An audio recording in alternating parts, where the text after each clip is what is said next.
Bien, continuando con el temario de esta primera parte de embriología general, vamos a hablar sobre gametogénesis. Vale decir, la manera como se van formando los gametos, tanto masculino y femenino, para producir, digamos, una nueva vida, un nuevo producto, ¿verdad? Entonces, vamos a tomar en cuenta algunos detalles. Es necesario que ustedes entiendan el ciclo celular, sobre todo en las células animales.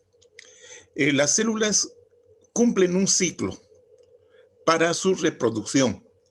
Entonces, los ciclos celulares en la mayoría de las células también comprenden procesos que conducen a duplicar y a dividir su masa. ¿Qué significa esto? Que una célula va a dar lugar a dos células hijas. Esa célula original podemos llamarla la célula madre y da lugar a dos células hijas idénticas a la célula madre. Entonces, estas primeros duplican su masa y luego se dividen para dar lugar, como les decía, a dos células hijas idénticas, ¿verdad? Y también van a contener sus organelas citoplásmicas. Por lo tanto, el ciclo celular es una compleja combinación de procesos, tanto citoplásmicos como nucleares, muy bien coordinados entre sí. Durante el ciclo existen puntos de control de calidad durante las diferentes etapas que vamos a ir viendo a continuación. Bueno, el ciclo celular contiene dos grandes fases, dos importantes fases. Una es la interfase, que representa el crecimiento continuo de la célula e incluye otras subfases, ¿no es cierto? Acá, por ejemplo, nos habla de la fase G1. G1 viene del inglés gap que significa hendidura, ¿ya? Gap. Entonces, fase G1 es una fase posterior a la división celular, posterior a la mitosis. La célula acumula nutrientes, sintetiza ARN, ácido ribonucleico, y proteínas para la duplicación del ADN y posteriormente la duplicación cromosómica. La fase S, que es importante, es en esta etapa que se duplica la carga genética, se duplica el ADN. ¿Sí? Se duplica el ADN. Esto, por favor, ténganlo en cuenta porque vamos a volver a hablar sobre esto. Entonces, en la fase G2, en la fase GAP2, examina el ADN duplicado, o sea, se hace un análisis, se hace un control de calidad del ADN que se ha duplicado. Hay crecimiento celular y reorganización de las organelas. Se reorganizan las organelas y se prepara para la siguiente fase, que es la mitosis. La mitosis es la fase donde hay una verdadera división celular. Bien, ahí estamos viendo un esquema sobre el ciclo celular. ¿Está bien? Bueno, entonces, ¿cómo es la cosa?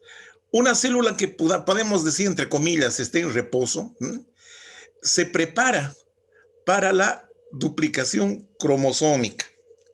Luego, una vez que se han duplicado el material genético, la cromatina, ¿sí? Esta se divide para dar lugar a dos células hijas, como estamos viendo acá, la división celular, idénticas a la madre. Pero hay un momento en la fase S de la interfase donde hay duplicación de la carga genética para dar lugar a dos células hijas idénticas a la célula madre. Bueno, ya luego la célula crecerá para cumplir la función que le corresponde. Bien, entonces aquí vamos a hablar también de algunos detalles. Miren, la interfase viene a ser todo esto prácticamente. Del ciclo, miren, gran parte del ciclo está ocupada por la interfase. Y esta sería la mitosis, miren, cortita. La mitosis es digamos, es la etapa en que se va a producir la verdadera división celular. Bueno. Existe entonces esta etapa de división celular con la célula que se divide. Ya una célula, dependiendo del tipo de células, ¿sí? Algunas células que pueden terminar de dividirse y entrar en reposo, digamos, teóricamente o entre comillas. Bueno, Según la capacidad replicativa, la capacidad de división celular, las células se clasifican en tres tipos. Una son las células lábiles.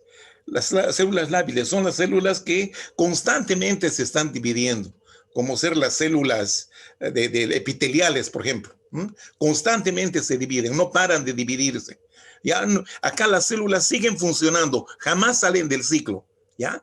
En cambio, hay otras células que se llaman células estables, ya que una vez que se han dividido, ¿sí? Estas entran en una etapa de reposo, entre comillas, vuelvo a reiterarles, ¿sí? Pero estas, cuando se requiere el crecimiento, estas entran en el ciclo celular y se dividen. El ejemplo de estas células estables serían las hepatocitos, dice acá, los fibroblastos, por ejemplo. Y hay otro tipo de células que una vez durante la embriogénesis se han dividido y no se duplican más. Hay raros casos, pero por lo general ya no se duplican más. Esas son las células permanentes. Aquí tenemos los ejemplos como ser las neuronas, ¿ya? Y las fibras musculares cardíacas, los miocitos cardíacos. Ese es un ejemplo. Bueno, entonces acá les decía, miren, esta es la etapa de mitosis, ¿no es cierto? De división celular. Bueno, cuando estas células son estables o permanentes, entonces acá hay un stop, la para, ya entran en reposo. Pero, ¿qué pasa con las células lábiles que tienen un ciclo continuado? Estas entonces, después de dividirse, entran en la fase G1, miren ustedes, en la fase G1. Y estas fases, toda esta es la interfase, dijimos, ¿no?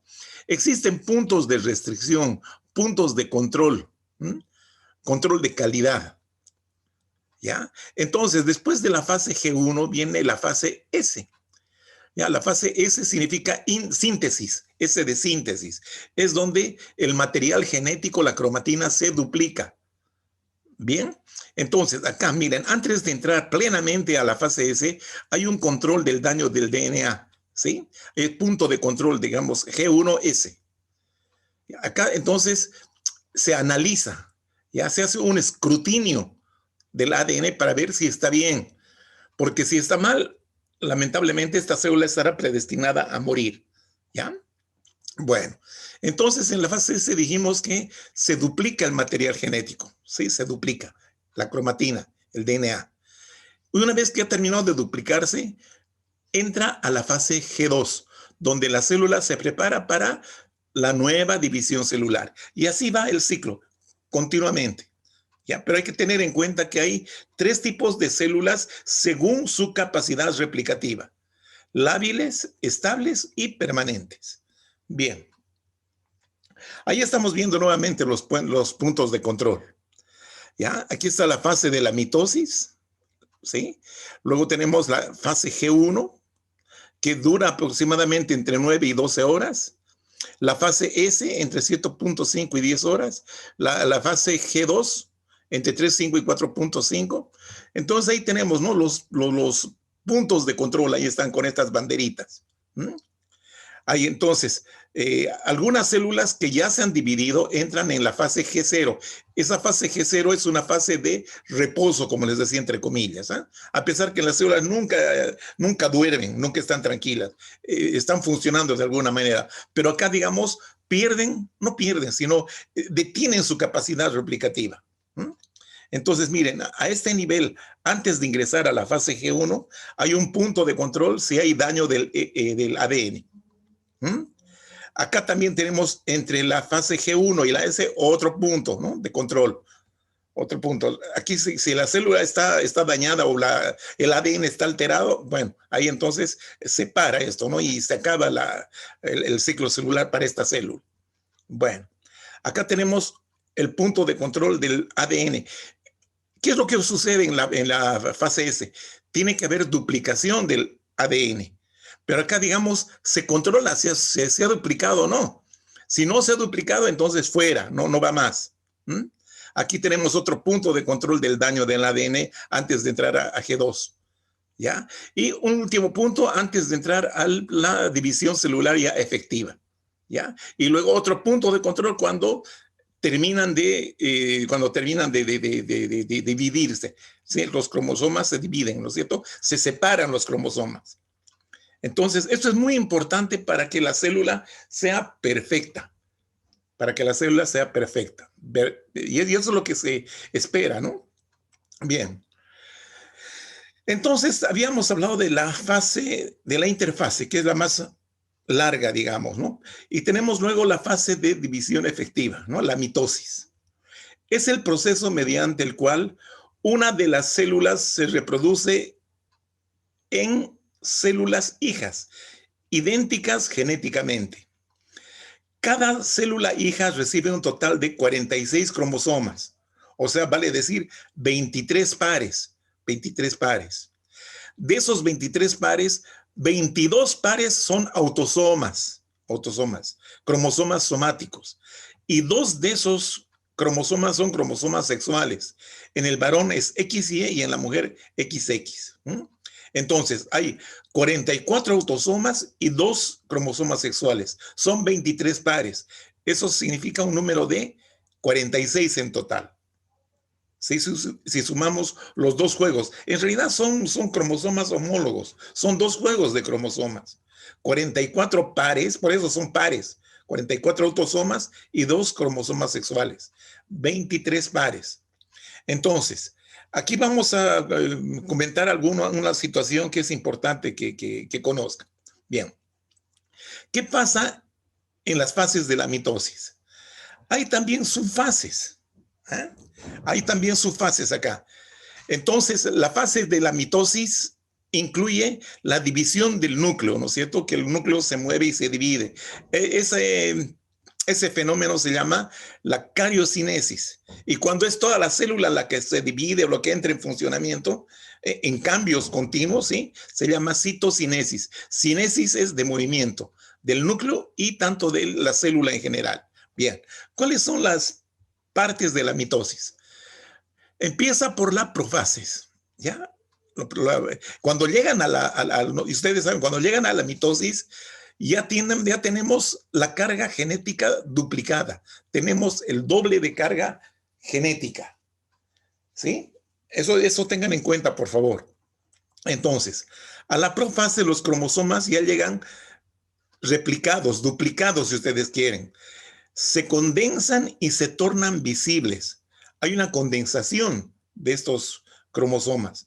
Es por eso que aparecen visibles. ¿Ah? Como saben, el ADN tiene forma de serpentina y la serpentina tiende a enrollarse, ¿no es cierto? Tiene esa tendencia a enrollarse. Y cuando se enrollan o se condensan, ¿sí? Se hacen más visibles, se hacen más gruesos. Entonces, aparecen las cromátides. Las cromátides no son nada más que los brazos del cromosoma, unidas por una estructura central que se llama el centrómero, ¿ya? La envoltura nuclear, ¿se acuerdan de la envoltura nuclear que ya vimos en la anterior clase? Se desintegra y el nucleolo desaparece. Eso durante la profase. Luego viene la metafase. En la metafase se forma el uso mitótico. El uso mitótico. Este uso mitótico no es nada más que la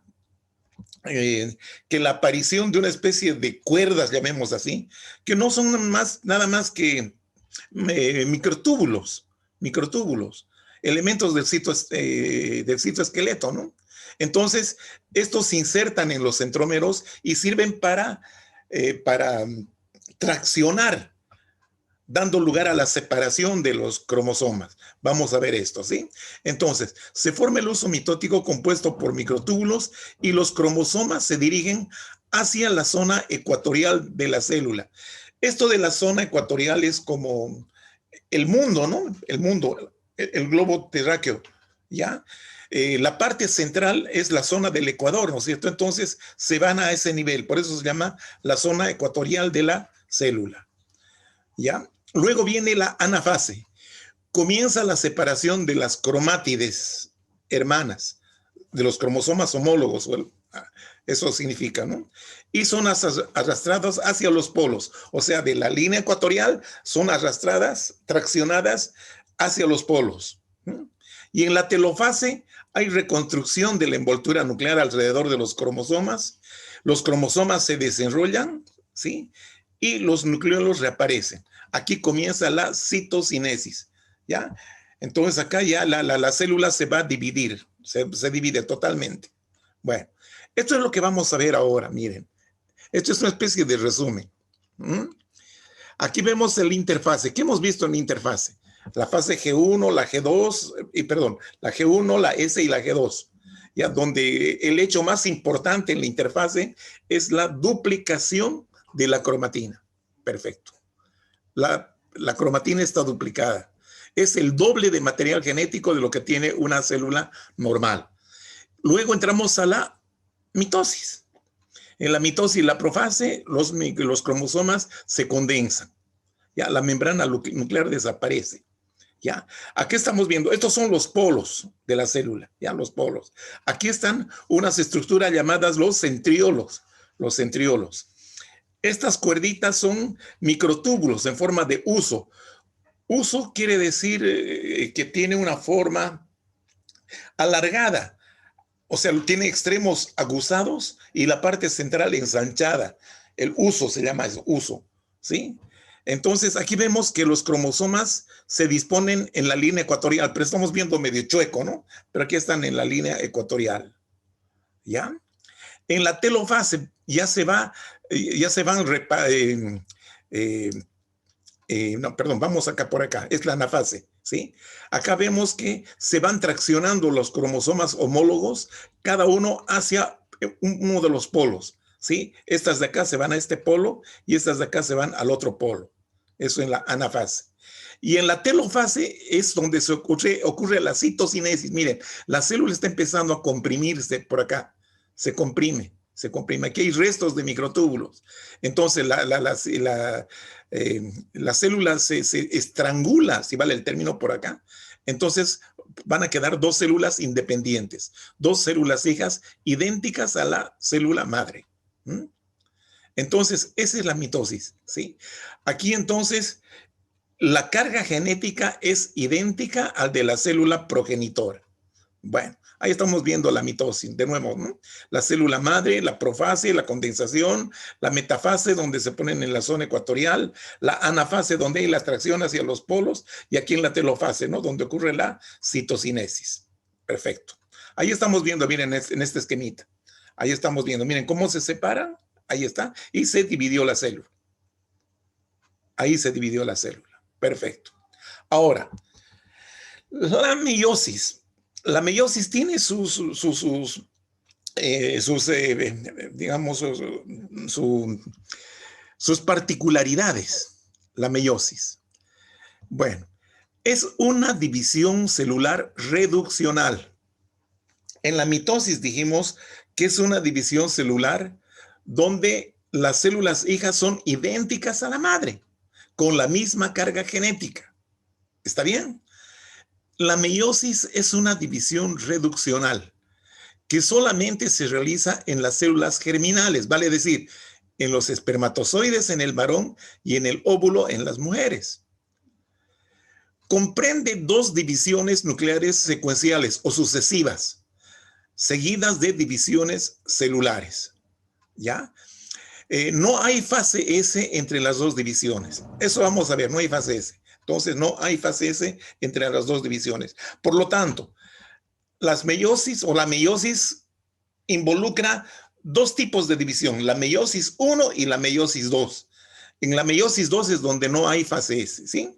Bueno, el resultado final de la meiosis es que se obtienen células hijas con la mitad de los juegos cromosómicos que tenía la célula madre. Por eso es reduccional.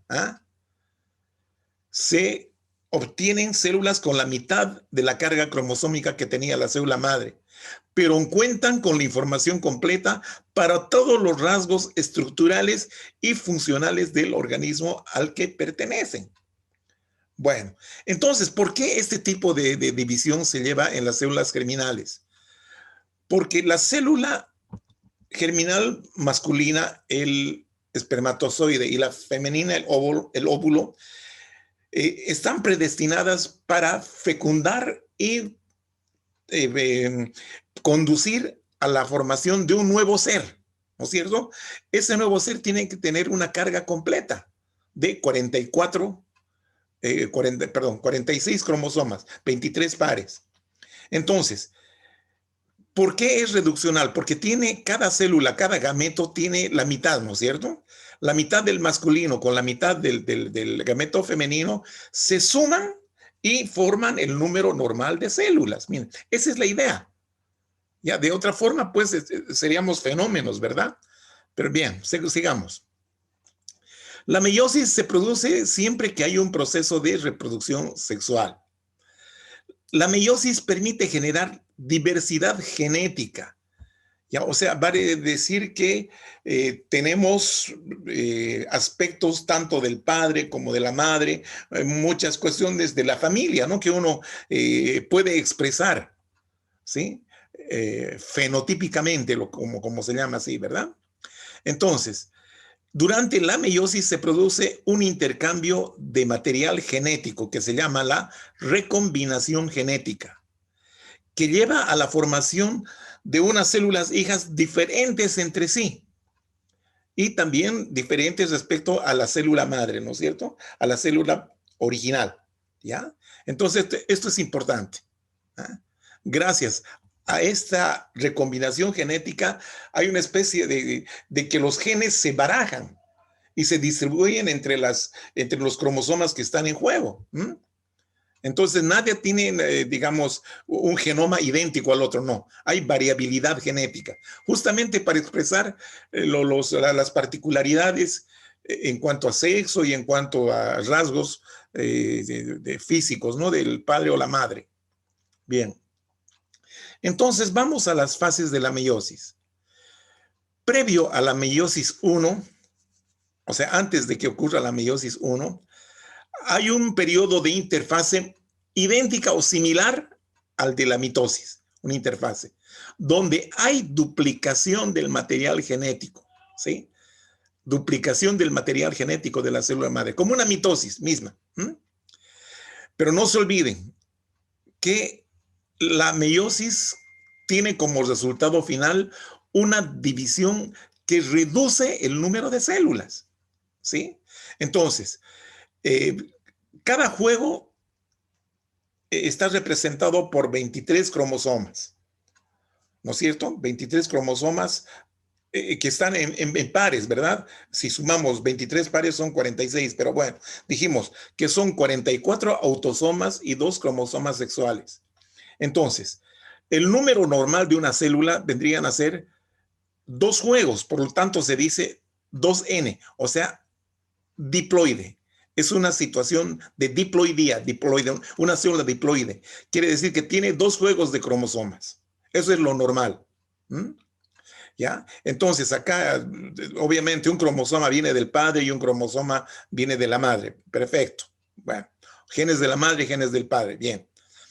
Con su duplicación, esta célula, cuando se duplica el material genético, al principio, ¿ya?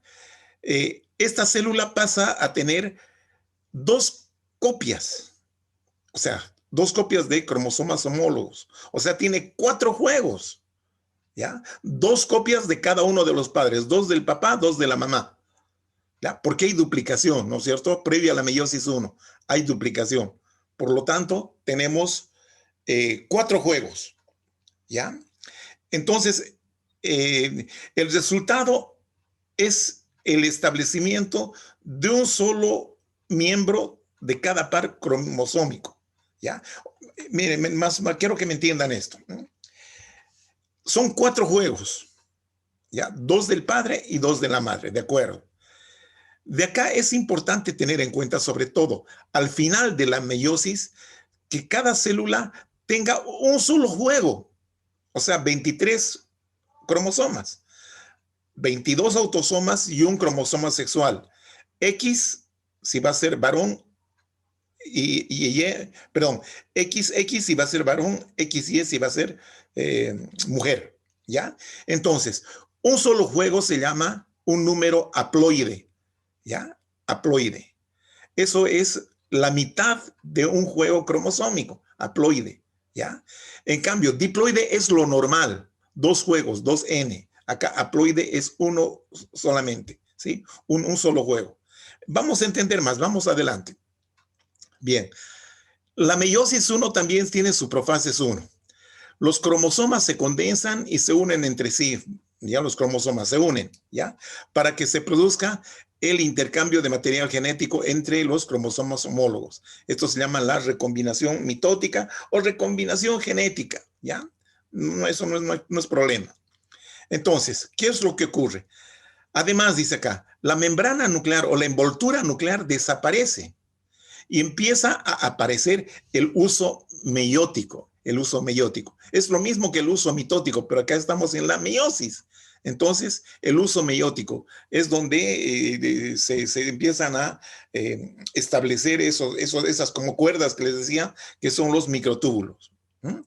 Entonces, gracias a este uso mitótico, los cromosomas van a tener cierta capacidad de movimiento, ¿no? Inclusive van a tener esa capacidad de separación, ¿m? Gracias a los microtúbulos del uso meiótico en este caso, que desplazan a los extremos o polos a las células, ¿sí? Permitiendo que los cromosomas homólogos se unan e intercambien el material genético. Bueno, eso ya es redundar. Bien. La profase de la meiosis 1. ¿Ya? Profase 1 de la meiosis 1. Durante la profase tiene lugar el evento clave que es el apareamiento. Se aparean los cromosomas homólogos. Se aparean. ¿Sí? Se forman en pares los cromosomas homólogos. ¿Sí? No se olviden que todavía tenemos 4 juegos de cromosomas, o sea, 4 pares de cromosomas, ¿no? 4 pares de cromosomas. Entonces, acá es donde se va a producir la recombinación, el entrecruzamiento. Entonces, en la profase 1 hay también subfases. Uno es el periodo de leptoteno. El núcleo aumenta de tamaño y los cromosomas comienzan a condensarse y a visualizarse. Lo mismo que allá, ¿sí? Sin embargo, son diferentes a los de la mitosis, ya que son delgados, pese a que ya han duplicado su ADN. Leptos viene de delgados, así es. Por eso se llaman leptotenos. Es un periodo leptoténico, porque los cromosomas se los ve delgados. Y esta condición hace que les sea mucho más fácil entrecruzarse, ¿sí? Se entrecruzan entre ellos. Luego tenemos el cigoteno. Los cromosomas homólogos replicados se alinean mediante el proceso de sinapsis. ¿Qué significa sinapsis? Los sinapsis son puntos de unión entre los cromosomas, ¿sí? Entre los cromosomas. Los cromosomas, ven ustedes que tienen forma de X, ¿no es cierto? Cada bracito se forma como una, o se llama una cromátide. ¿Ah? Las cromátides, ¿sí? Cada bracito. Entonces, cuando están unidos los cromosomas homólogos, se forma una tétrada, ¿no es cierto? Son 4 brazos que están unidos por una zona que se llama el centrómero. El centrómero. Bueno, entonces aquí están formado esta zona de 3 elementos, como una X, ¿sí? Y cada uno de estos brazos son las cromátides de cada cromosoma. Por lo tanto, 4 forman un total de 4 cromátides, ¿no es cierto? Que se llaman, bueno, los cromosomas bivalentes que tienen, porque están dobles, ¿no?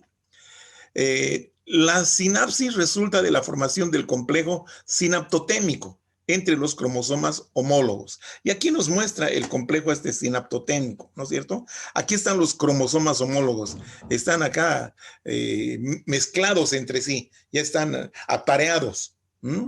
Aquí tenemos el componente central, los componentes laterales, este es el nódulo de recombinación. Entonces, gracias a estos complejos sinaptotémicos de la sinapsis, ¿sí? Es donde se va a producir la recombinación, el entrecruzamiento, el intercambio de material genético. Eso ocurre en la profase 1, vean ustedes. ¿Qué otro cambio podemos observar? A nivel del paquiteno, aquí viene un cierto engrosamiento de los cromosomas. Y esto se hace, digamos, más evidente porque está ocurriendo el entrecruzamiento o crossing over, el entrecruzamiento de los materiales genéticos, ¿sí? Entonces, acá, ¿qué es lo que está ocurriendo? Transposición de segmentos de ADN entre los cromosomas homólogos. Están prestándose toma y daca, en fin, ¿sí? Están intercambiando, ¿sí? Es el intercambio que se produce, un intercambio efectivo. Luego viene el diploteno. Los cromosomas homólogos empiezan a separarse. Si bien permanecen unidos a nivel de los quiasmas, que son los puntos de unión, ya empiezan a separarse. Y el complejo sinaptotémico que habíamos hablado se desintegra. Y finalmente viene la diacinesis. La condensación de los cromosomas se acentúa aún más, dice acá. El nucleolo se disuelve, desaparece la envoltura nuclear y se termina por formar el uso mitótico. Entonces acá ya se van a empezar a condensar para que se formen los verdaderos cromosomas. Bien, entonces eso es lo que estamos viendo acá. En la meiosis, la profase 1, el meiosis 1, profase 1, ¿no? El periodo del leptoteno, donde el material genético, los cromosomas se alargan. ¿No? Aquí luego tenemos que empiezan a aparecer puntos de unión durante el cigoteno. ¿Ah?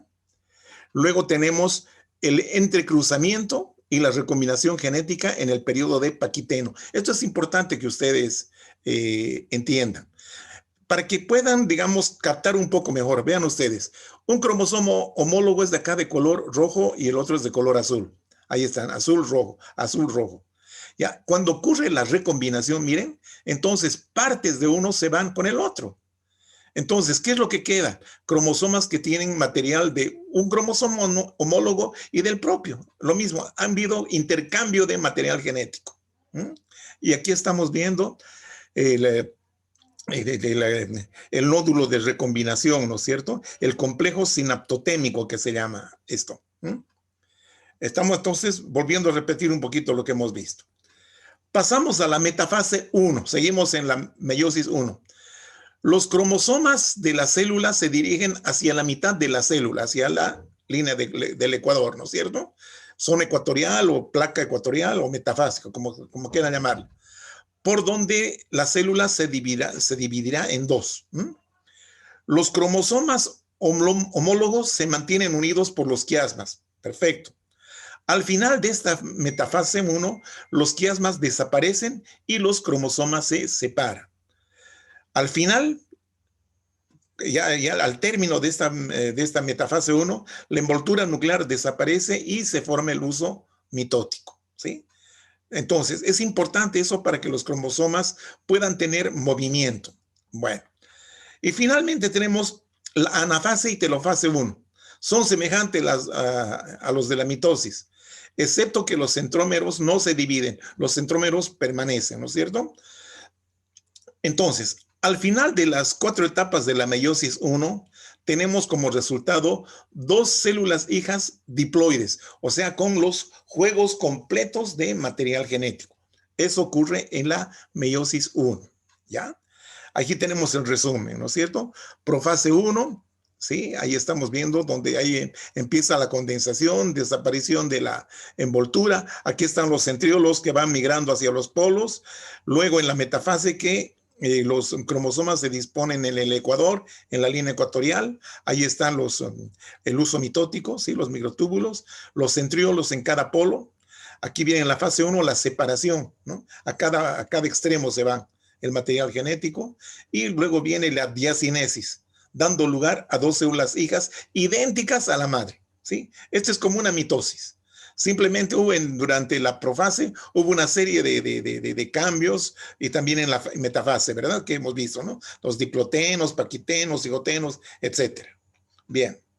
La meiosis 2. Una vez completada la primera meiosis, las células sufren una cortísima interfase sin síntesis, sin fase S, ¿sí? Una cortísima interfase, sin fase S. ¿Ya? No hay síntesis de proteínas acá, no síntesis de material genético. ¿Ya? Síntesis de material genético. Bueno, Entonces, eso es muy importante, ¿no? Después viene la segunda meiosis. ¿Ya? Bueno, a diferencia de lo que ocurrió en la meiosis 1, al comienzo de la meiosis 2 no se produce duplicación del DNA. Estamos acá reiterando, ¿no es cierto? No hay fase S, por lo tanto no hay duplicación del ADN, pero las etapas de división son las mismas. Gracias a esto vamos a poder partir de dos células diploides con un juego homólogo en cada una y generar 4 células haploides. 2 células haploides de cada uno de ellos. Ya saben lo que significa haploide, ¿no es cierto? Que tienen un solo juego de cromosomas. Normalmente deberían ser diploides, ¿verdad? Pero acá la idea es que tengan un solo juego, por eso se llama división reduccional. Bueno, vamos con las fases de la meiosis 2. En la profase, lo mismo que en la anterior. La envoltura nuclear desaparece, se forma el huso meiótico, que se encarga del movimiento de los cromosomas del núcleo en división. Perfecto. Metafase 2. Los cromosomas se colocan en el centro de la célula, ¿cierto? Formando la placa ecuatorial. Estos cromosomas están unidos al huso mitótico, huso meiótico también acá, ¿no? Huso meiótico se llama acá. En la anafase 2, los puntos que conectan cada uno de los brazos de los cromosomas, los centrómeros, se separan y las cromátides también se separan. Al separarse, gracias a una enzima que se llama separasa, rompe los complejos de coecinas, ¿ya? Coecinas son unas proteínas que fijan a las cromátides hermanas, ¿sí? Entonces, gracias a la separasa, esta degrada la coecina, esas coecinas, entonces pueden separarse las cromátides hermanas para migrar hacia los polos opuestos de la célula. En la telofase 2, se vuelve a formar la envoltura nuclear, o sea, vuelve a formarse esa envoltura, ¿no? Alrededor de los cromosomas, perdón, acá de cada cromosoma no, alrededor de todos los cromosomas. Finalmente se produce la citocinesis, es donde se divide el citoplasma, se separan con orgánulos y se restituye la membrana plasmática. Se restituye y bueno, y se divide obviamente, ¿no es cierto? Veamos, aquí tenemos la división meiótica 1 y la 2. Ahí tenemos, ¿no es cierto? Cómo vamos acá está el material genético. Cuando empieza la división, entonces estas se condensan. Luego viene el apareamiento de los cromosomas para que ocurra la recombinación, el intercambio de material genético. Y luego viene la división celular 1. Entonces, acá ha habido duplicación del material genético, ¿no es cierto? Ahí estamos, ¿sí? Con 4 juegos de cromosomas. Entonces, acá estamos viendo la separación, terminando la división celular 1, la primera meiosis. Entonces, se van a los polos 2 juegos de cromosomas en cada uno. Entonces, tenemos acá 2 células diploides. 2 células diploides. Cuando ocurre la división, la meiosis 2, ya no hay síntesis de ADN. Miren, acá está. No es como acá, que hubo duplicación, no. Acá no. Entonces, ¿qué es lo que va a ocurrir? Aquí, fíjense, hay rojito, azulito, azulito, rojito. Quiere decir que ha habido la recombinación. El resultado de la división celular 2 es que nos va a dar lugar a 1, 2 por parte de una célula y 1 y 2 por parte de otra célula hija, ¿no es cierto? O sea, una sola célula da lugar a 4 células. 4 células con un contenido genético de tipo haploide, ¿ya? Haploide. Quiere decir que tienen 22 cromosomas más X o Y, cada uno de ellos. Hasta aquí son diploides. Estas ya son haploides. Bueno, consecuencias de la meiosis. Dijimos que es el proceso, la meiosis, mediante el cual se obtienen células especializadas para intervenir en la reproducción sexual. Eso es importante. Reduce a la mitad el número de cromosomas. Y así, al unirse las 2 células sexuales, tanto el cromosoma, el gameto del varón como el gameto de la mujer, ¿sí? Se restablece el número cromosómico de la especie, ¿ya? Y lo importante también que en esta dinámica de la meiosis se produce una recombinación de la información genética. Hay ese entrecruzamiento, ¿no es cierto? Entonces, la meiosis origina una gran variación de gametos debido al entrecruzamiento de los segmentos de los cromosomas homólogos. Esto es importante, ¿no es cierto? Para que el próximo ser, ¿no es cierto?, el producto, tenga tanto características físicas o genéticas del padre y de la madre. Bien, ahí tenemos la meiosis. A ver, vamos a ver si funciona. Ahí estamos viendo, ¿sí? Esta es la primera división meiótica, ¿no? Que da lugar a dos pares. Ahí están. Ahora, viene la segunda división meiótica. Miren, aquí entonces hay un solo cromosoma, dando lugar a células haploides. Aquí están los centriolos, ¿no es cierto? Que son los que organizan el uso mitótico. Bien. Veamos qué es la espermatogénesis. Es el proceso de generación o producción de los espermatozoides, que son los gametos masculinos. Tiene lugar en el interior de las glándulas sexuales masculinas, los testículos. Específicamente en el epitelio germinal de los túbulos seminíferos. Eso ya habíamos comentado, ¿no? Que son conductos enrollados de unos 30 a 60 centímetros de longitud y 0,2 milímetros de diámetro. Perfecto. Entonces, en los túbulos seminíferos de los testículos. Vean, ahí estamos viendo, miren, ahí está. Este es un túbulo seminífero. Todo este es el epitelio y este es la luz. Este es el intersticio, ¿no? Aquí hay dos vasitos, ¿no? El intersticio. Ahí están las células de Leydig. Aquí tenemos un túbulo, otro. Bueno, aquí se ven dos completitos. Bien, este es el epitelio germinativo. ¿Ah? Siempre cada túbulo está rodeado por una membrana basal, ¿ya? Que es una limitante, ¿ah? Que les confiere individualidad a cada uno de estos túbulos. Bien, ahí tenemos el epitelio germinal. En el epitelio germinal dijimos que tenemos dos tipos o dos poblaciones de células. Las células germinativas, los gametos, y las células de sostén, que son las células de Sertoli aquí. Estas que tienen su núcleo bastante importante, miren. ¿Ya? Son células de sostén. Ahí está la membrana basal y por aquí algunas células mioides, ¿no? Que son las que le dan cierta contractilidad. Aquí estamos viendo, estas cabecitas son de las espermátides, espermátides tempranas, tardías. Las que están acá abajo son las espermatogonias, son las células más primitivas en todo este proceso de maduración. Bien, ahí tenemos un esquema del epitelio germinal. Fíjese, esta es una célula de Sertoli con un citoplasma rosado, ¿sí? Vean ustedes a estas prolongaciones que envuelven a las células germinales, ¿no? Ahí ven que tienen acá complejos de unión, ahí están, que separan en dos compartimientos, ¿sí? El compartimiento basal y el compartimiento abluminal. Entonces, en este compartimiento basal están las células más primitivas, que son las espermatogonias. Estas espermatogonias, a medida que van dividiéndose y madurando, ¿sí?, pasan a ser espermatocitos primarios, espermatocitos secundarios, y luego vienen a ser espermátides, ¿no? Espermátides tempranas, secundarias, etc. Y finalmente los espermatozoides que ya llegan libres a la luz del epitelio tubular. Bien. Entonces, la espermatogénesis es desencadenada en el cuerpo del hombre por la liberación de la hormona liberadora de gonadotropina generada por el hipotálamo. ¿Ya? Y esta hormona liberadora de gonadotropina, ¿dónde hace su efecto?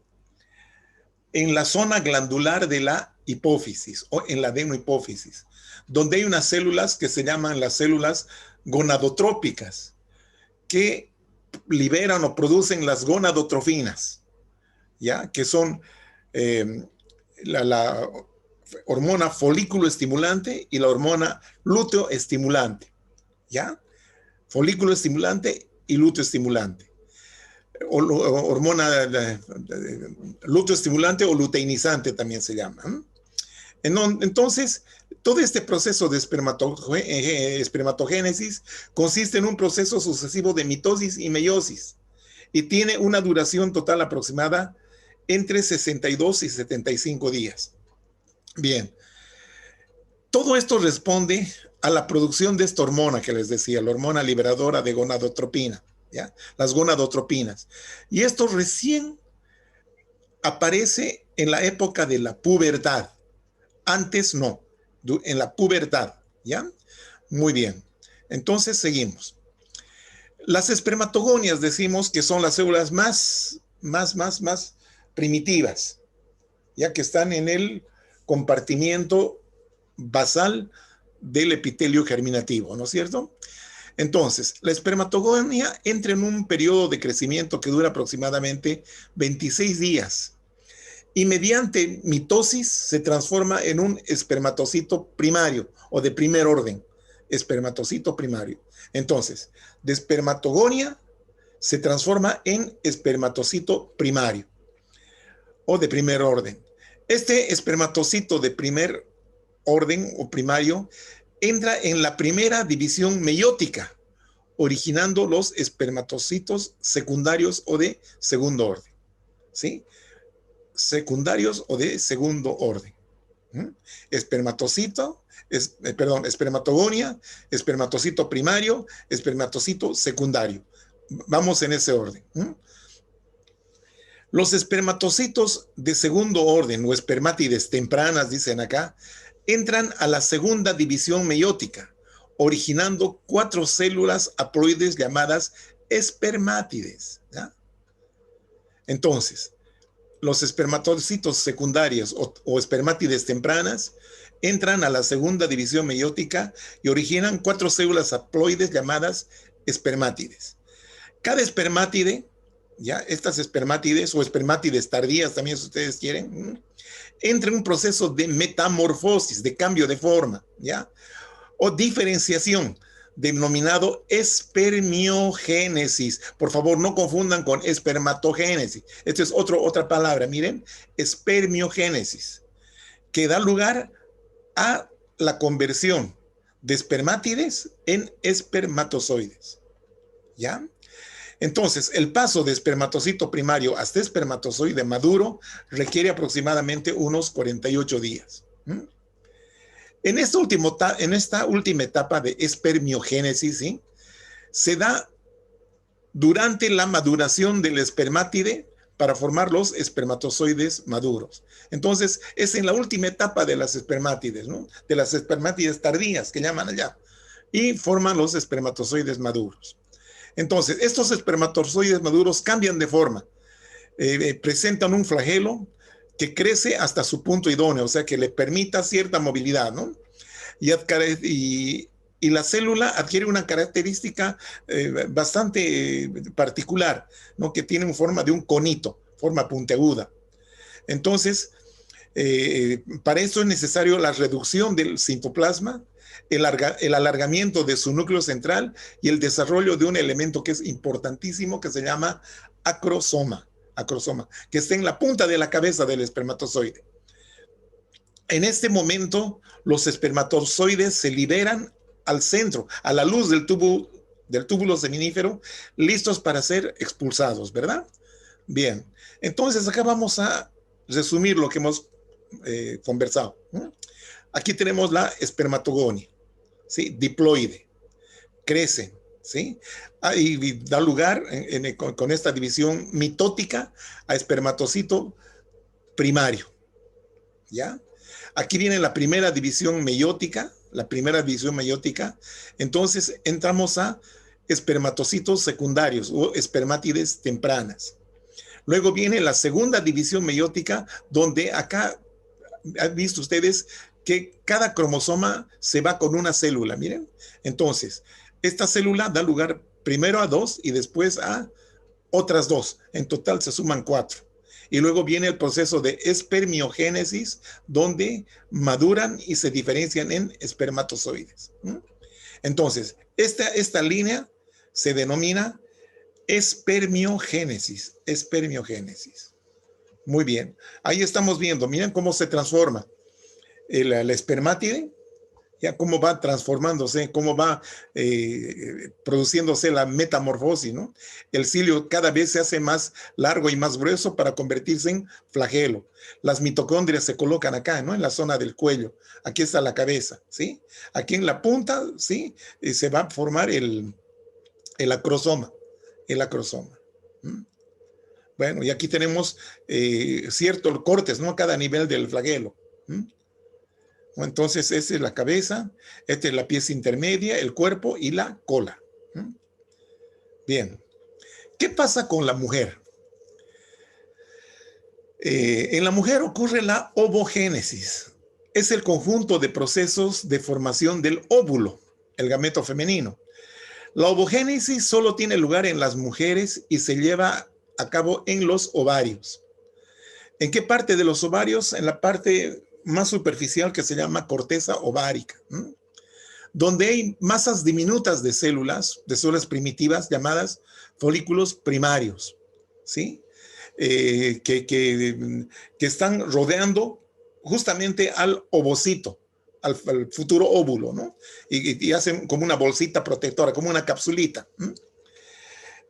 Al principio de cada ciclo ovárico, que dura aproximadamente 28 días, comienzan a desarrollarse al menos 25 folículos, pero solo un folículo alcanza su desarrollo completo. Los demás son eliminados, es decir, se degeneran. O sea, muchos son los invitados, pero solamente un óvulo es el que llega a la maduración durante el ciclo ovárico, cada 28 días, ¿no? El ciclo ovárico hay que tomar en cuenta desde el primer día de la menstruación de la mujer. Ese es el día 1. Ya vamos a ver con mayor detalle esto, ¿sí? Etapas de la ovogénesis. La ovogénesis comienza durante el desarrollo embrionario, miren, de la mujer, pero no continúa durante toda la vida, sino que cuando nace se produce una interrupción en la que la célula, el ovocito, ¿sí? Entra en un estado de hibernación hasta esperar la madurez sexual de la persona, ¿no es cierto? Vale decir, la pubertad. Cuando llega a la pubertad, una serie de cambios fisiológicos, vale decir, el influjo de las hormonas, ¿no? La acción de las hormonas sexuales, ¿sí? Vale decir, las gonadotrofinas, producen cambios a nivel de los órganos sexuales de la mujer, de las gónadas que se llama. En este caso, el óvulo, ¿no? Que hace que la ovogénesis se reactive y prosiga, ¿no es cierto? La ovogénesis se resume en 2 etapas. Ovogénesis prenatal, dice acá, o sea, antes del nacimiento. Son los procesos que sufren las células que darán lugar a las células sexuales femeninas, los óvulos, antes del nacimiento. Por eso es prenatal. Durante la formación del embrión, las células madre que originan los diferentes tejidos humanos van migrando desde su sitio de origen hasta el lugar donde se generará el futuro órgano, en este caso los ovarios. En nuestro caso, las células madre que darán lugar a los óvulos se llaman células madre germinales y migran hasta la zona del futuro ovario. Una vez en el futuro ovario, estas células se dividen por mitosis y dan lugar a más células. Estas células se denominan ovogonias, que son generadas por mitosis, por lo tanto son diploides. Bien, estas ovogonias sufren algunas modificaciones y se dividen nuevamente por mitosis para generar otras células llamadas ovocitos primarios o de primer orden, como quieran llamar. Es igual que en la espermatogénesis, ¿no es cierto? Que siguen siendo diploides, dice acá. Los ovocitos primarios se rodean de células foliculares y epiteliales que tienen un aspecto aplanado, que protegen y nutren a los ovocitos. Vamos a ver esto enseguida. Este complejo formado por el ovocito primario y las células foliculares y células epiteliales también planas se denomina el folículo primordial. El folículo primordial. Bueno, alrededor del 7º mes de gestación, los ovocitos primarios comienzan a dividirse por meiosis. En la primera meiosis al llegar a la fase de diploteno de la profase 1, se detiene la división meiótica y el ovocito queda hibernando, ¿sí? Hasta el momento de la pubertad. Este prolongado lapso de inactividad se llama dictioteno. Dictioteno. Entonces, este dictioteno o dictiotena se rompe cuando la mujer alcanza la pubertad, momento en que se reinicia el proceso de ovogénesis por acción hormonal. Perfecto. Entonces, en la ovogénesis postnatal se refiere a aquellos procesos que sufren las células sexuales femeninas, dando lugar a los óvulos que se producen durante la pubertad en las mujeres, ¿sí? Entonces, cuando empiezan a madurar y terminan, digamos, el ciclo ovárico, esto da lugar a la primera menstruación, a la menarca o menarquia, ¿sí? Se llama la primera menstruación. Y esto es un juego hormonal de las gonadotrofinas y proficiarias, que son dos, ya les había mencionado, la folículo estimulante y la luteinizante. Entonces, gracias a esta acción de las hormonas gonadotrofinas, ¿sí? Las células, las ovogonias que están en los folículos primordiales, empiezan a madurar. Primero en ovocito primario, después ovocito secundario, y bueno, hasta formar la estructura, el folículo de Graf, que es la estructura madura donde termina todo este proceso. Bueno, ¿qué pasa con el ovocito primario? Entra en la primera división meiótica originando dos células, una grande llamada ovocito secundario y una pequeñita llamada primer corpúsculo primer corpúsculo polar, que es desechada, ¿no es cierto? Tanto el ovocito secundario como el primer corpúsculo polar entran en la segunda división meiótica, originando lo siguiente: el ovocito secundario, ¿ya? Que forma dos células llamadas ovotidia u óvulo y segundo corpúsculo polar. Y el primer corpúsculo polar se divide en dos llamadas segundos corpúsculos polares. Esto vamos a intentar entender, chicos. Aquí está la cosa. Esta es la ovogonia, ¿sí? Que en la época prenatal entra en un proceso de mitosis para formar los ovocitos primarios. Ovocitos primarios. ¿Ya? Aproximadamente al séptimo mes de vida intrauterina ocurre la meiosis 1, ya que da lugar al ovocito secundario y al primer corpúsculo polar. Bueno, después entran en hibernación, ya en hibernación, ya hasta que llegue la pubertad. Bueno, entonces cuando llegan a la pubertad, empieza a tener efecto las hormonas sexuales, ya tanto la folículo estimulante y la luteinizante. La folículo estimulante, por ejemplo, es la que estimula la maduración de estas células. Entonces, una vez que empieza el estímulo hormonal, tenemos que el ovocito secundario se divide por meiosis, por la segunda meiosis, en el óvulo y en el segundo corpúsculo polar. ¿Ya? El óvulo y el segundo corpúsculo polar. Este primer corpúsculo polar no sirve, está ahí nomás. Pero también se divide por meiosis y tiene los segundos corpúsculos polares. Entonces, en la mujer, el resultado final de la ovogénesis es un óvulo, la célula viable, la que tiene la capacidad de fecundar, y 3 corpúsculos polares que no sirven para nada. Esa es la situación, jóvenes. ¿Ya? Y ahí estamos viendo, miren, este es un corte de ovario, y aquí tenemos, miren, en distintos grados de maduración, ya, de los gametos femeninos. El ovulito es el que está acá centrado, miren el ovulito. Las demás son células foliculares.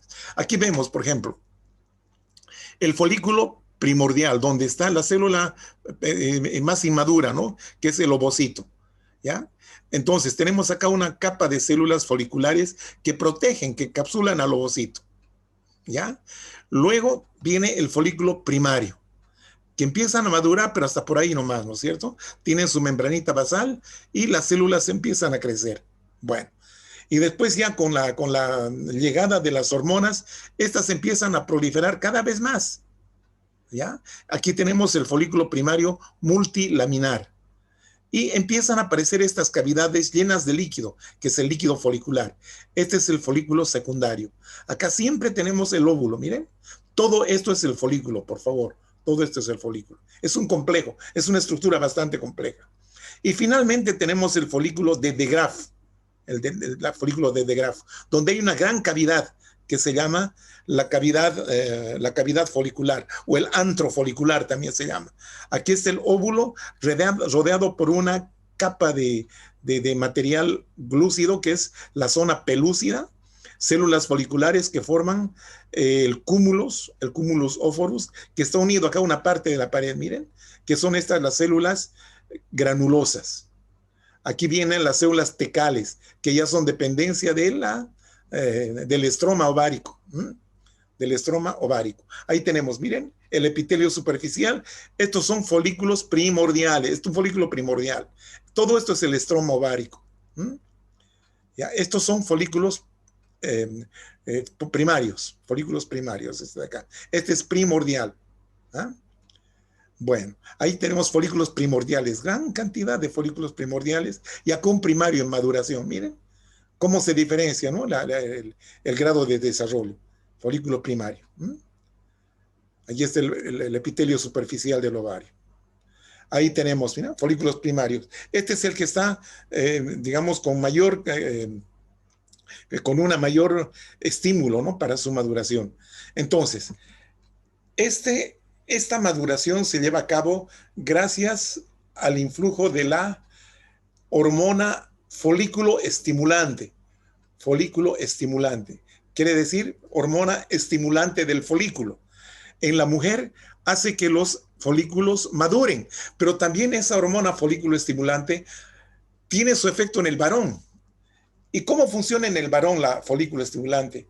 Estimula a las células de Leydig, del testículo, para que puedan producir la testosterona, a las células intersticiales de Leydig, para que formen la testosterona o produzcan testosterona.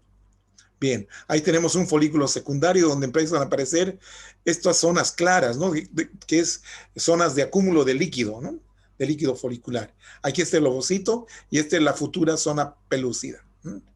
Ahí están. Todas estas células son foliculares. Células foliculares. Miren la reacción que hay en el del estroma. Las células del estroma van a formar las tecas, la teca interna y la teca externa. Ahí vemos, miren, estas son las células foliculares, esta es la membrana basal y estas son las tecas. La teca interna, que son células redonditas, así bien redonditas, y estas son la teca externa, que son células fibrosas. Esta es la granulosa, teca interna, teca externa. ¿Ya? Ahí está el folículo de De Graaf. Aquí se ve el óvulo, ¿ya? Y su zona pelúcida, miren ahí afuera. Ahí está el cúmulus óforus, ¿ya? Estas son las células foliculares, las dos tecas, el antro folicular. Esto ya está por reventar, perdóneme, ¿no? Quiere decir que muy pronto esta persona va a liberar el óvulo en un fenómeno que se llama la ovulación, ya que ocurre el día 14 del ciclo ovárico. Este ciclo ovárico dura 28 días. Justo en la mitad, en el día 14, cuando tienen periodos regulares, es el momento en que se libera el óvulo. ¿Ya? Ahí está el óvulo, ahí está la zona pelúcida. Este es el cúmulus óforus, o disco prolígero también se llama. Células foliculares, este es el líquido folicular. Ahí tenemos. Ahora, decíamos al principio que muchos son invitados y solamente uno es el que va a llegar a feliz término, ¿no es cierto?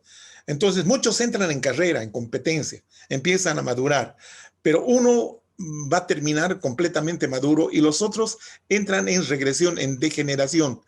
Y esa degeneración se llama la atresia folicular, atresia folicular. Entonces, estas células que están degenerando se llaman los cuerpos atrésicos. Estas desaparecen sin dejar huella, ¿eh? Sin dejar huella. Entonces se reabsorben, cuerpo atrésico. ¿Y qué es lo que pasa después de la ovulación? Las células que quedaron de la teca folicular, teca interna y teca externa, se llenan de grasa y forman lo que se llama el cuerpo amarillo. Y este cuerpo amarillo se forma gracias al estímulo de la otra gonadotrofina, que es la hormona luteinizante, ¿sí? La luteinizante. Entonces, gracias a la hormona luteinizante, se forma el cuerpo amarillo. Ahí están las células luteínicas, que antes eran células foliculares y células de la teca interna. Se llenan de grasa y tienen ese aspecto amarillo, el cuerpo amarillo. Este cuerpo amarillo produce una hormona que es muy importante durante el embarazo, sobre todo en las primeras épocas del embarazo. Secreta la hormona progesterona, pro en favor de la gestación. Bien, ahí está el cuerpo blanco. Entonces, cuando no ocurre, cuando no hay fecundación, ese cuerpo amarillo degenera, pero se cicatriza, queda como un recuerdo. Este cuerpo cicatrizal o cuerpo blanco, o también se llama corpus albicans. Es un recuerdo, ¿verdad? Y bueno, jóvenes, acá terminamos, vamos a descansar un poco y la próxima semana continuamos con el siguiente tema. Muy bien, cuídense, jóvenes, hasta pronto.